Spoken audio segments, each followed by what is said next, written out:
Sir बहुत बहुत स्वागत है आपका शो पर और धन्यवाद आज अपना समय हमें देने के लिए। सर पहले तो सवाल यही होगा, इस वक्त जो मौजूदा माहौल चल रहे हैं, जियोपॉलिटिकल टेंशन बनी हुई है, उस पर आपका पहले कमेंट लेना चाहेंगे क्योंकि हम अभी देख भी रहे थे कि आपका जो कारोबार है वो काफ़ी फैला हुआ है, 25 देशों में आप कारोबार करते हैं। तो ऐसे में मिडिल ईस्ट जोन में हम जो दिक्कतें देख रहे हैं, जो टेंशन देख रहे हैं, आपके कारोबार पर कितना असर पड़ रहा है सर?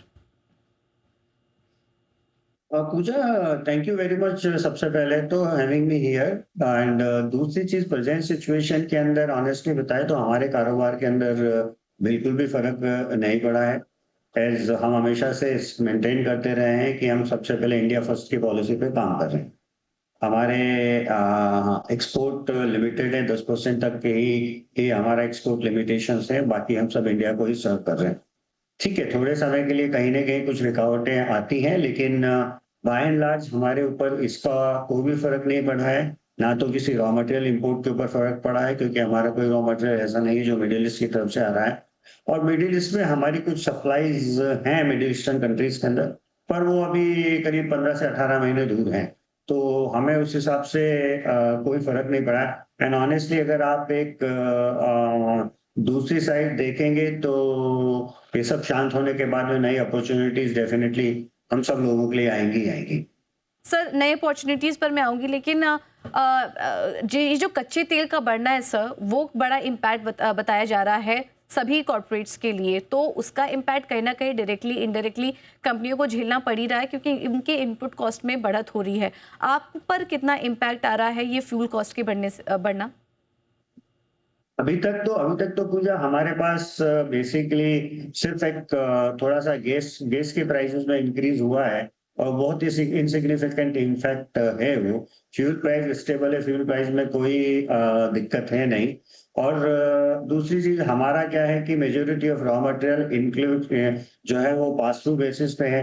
और फ्रेट्स भी जो हम जिन जिन कस्टमर्स को हम एफआर डिलीवरीज देते हैं, एक्चुअल फ्रेट बेसिस पे हम उनसे फ्रेट चार्ज करते हैं एज पर द एग्रीमेंट्स। तो as and by and large effectively हमारे पास इन चीजों का कोई फर्क अभी तक तो नहीं पड़ा है। और भविष्य में जो फर्क पड़ेगा, अगर गैस की प्राइसेस जो थोड़ी बहुत इंक्रीज हुई है, उसका फर्क पड़ेगा। ठीक है। तो मतलब आप कह रहे हैं कि इस क्वार्टर तो बिल्कुल इम्पैक्ट नहीं नज़र आ रहा है। आने वाले क्वार्टर में मान लीजिए अगर युद्ध कुछ महीने एक्सटेंड भी हो जाता है, तब भी आप काफ़ी मिनिमल इम्पैक्ट देख रहे हैं। बिल्कुल, बिल्कुल, बिल्कुल, बहुत कम। जो गैस की प्राइसेस की वजह से जो थोड़ा बहुत इम्पैक्ट आएगा वो आएगा, बाकी हमारे ऊपर इम्पैक्ट नहीं आएगा। चलिए ठीक है, तो ज़्यादा कुछ इम्पैक्ट फ़िलहाल नज़र नहीं आ रहा है। हालाँकि कंपनी काफ़ी सारे देशों में मौजूद है, इनडायरेक्टली डायरेक्टली कारोबार है, लेकिन ज़्यादा कुछ इम्पैक्ट इसकी वजह से कंपनी नहीं देख रही है। सर आप कुछ अपॉर्चुनिटी और अवसर की बात कर रहे थे, उसके बारे में बताइए। जैसे ही युद्ध खत्म होता है, हम देख रहे हैं काफ़ी सारे सेक्टर्स के लिए, स्पेशली इंफ्रा और कैपिटल गुड्स से जुड़ी कंपनियों के लिए हम देख रहे हैं कि बड़े यहाँ पर अवसर बनेंगे। आपकी कंपनियों के लिए आप किस तरह की अपॉर्चुनिटी देख रहे हैं?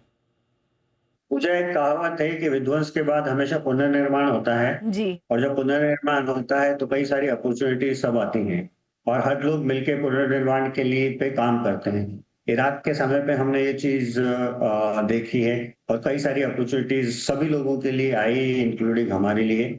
और यहाँ भी हम सभी जगह देख रहे हैं कि एक इंफ्रास्ट्रक्चर स्ट्रक्चर के लिए अगर अपॉर्चुनिटी आएगी, पावर इंफ्रा बिल्डिंग की अपॉर्चुनिटी आएगी, तो डेफिनेटली हमारी इंडस्ट्री के लिए भी अपॉर्चुनिटी आएगी आएगी।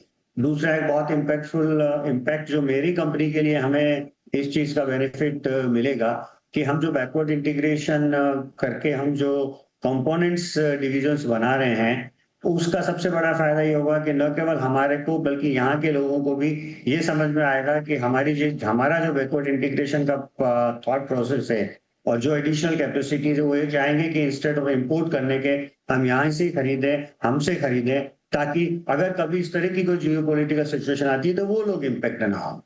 सो ये एक मेरे लिए और मेरी ऑर्गेनाइजेशन के लिए बहुत पॉजिटिव पॉइंट मैं देख रहा हूँ। ओके। दूसरी सर चीज अगर जी। आप देखें कि इंडिजिनियस अपॉर्चुनिटी की मैं बात करूं, तो पिछले हफ्ते, rather इसी हफ्ते भारत सरकार ने दो बहुत अच्छे इनिशिएटिव्स लिए हैं। एक स्मॉल हाइड्रो पावर प्रोजेक्ट्स के इनिशिएटिव लिया है। दूसरा एक भाग्य स्कीम शुरू करी है, जिसमें आत्मनिर्भर भारत से रिलेटेड भारतीय औद्योगिक विकास योजना शुरुआत करी है। ये दोनों बहुत बहुत सिग्निफिकेंट स्टेप हैं इंडस्ट्री की ग्रोथ के लिए। और आप ये देखिए इसके सबसे बड़े बेनिफिशियरी पावर और पावर इक्विपमेंट के लोग होंगे। सिर्फ छोटी सी अगर मैं स्मॉल हाइड्रो पावर की बात करूं, एसएसपी की बात करता हूं, जो middle basically north eastern states के लिए गवर्नमेंट ने ये लिया है, तो सिर्फ ट्रांसफॉर्मर सेक्टर के लिए करीब 500 से 700 ट्रांसफॉर्मर्स और करीब 2 से 3,000 करोड़ के बीच की अपॉर्चुनिटी है वो। सो ये एक सिग्निफिकेंट अपॉर्चुनिटी और अगले 3 से 4 साल के अंदर।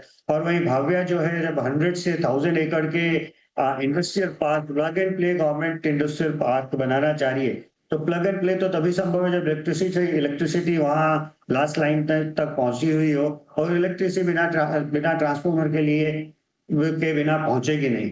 तो 200 केवी 200 220 केवी क्लास के जो मैन्युफैक्चरर्स हैं और उससे ज्यादा के मैन्युफैक्चरर्स हैं, उनके लिए बहुत सिग्निफिकेंट अपॉर्चुनिटी गवर्नमेंट ने नई क्रिएट करी है आने वाले 4-5 सालों के अंदर।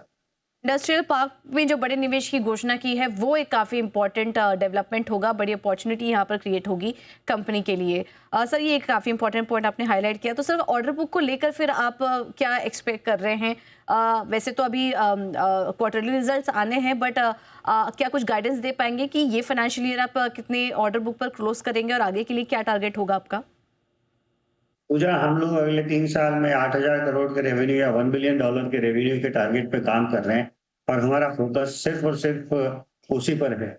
उस बीच में थोड़े हिकअप्स भी आएंगे, थोड़े कम ज्यादा भी होंगे, लेकिन एक बहुत ही सिंपल सा टारगेट है कि हमें वहां पहुंचना है। हमारे बैकवर्ड इंटीग्रेशन को अगले फाइनेंशियल ईयर में कंप्लीट करना है, तो ताकि जो हम $1 मिलियन का टारगेट हम लगा रहे हैं, उसके अंदर एक सिग्निफिकेंट पोर्शन उनका भी आए।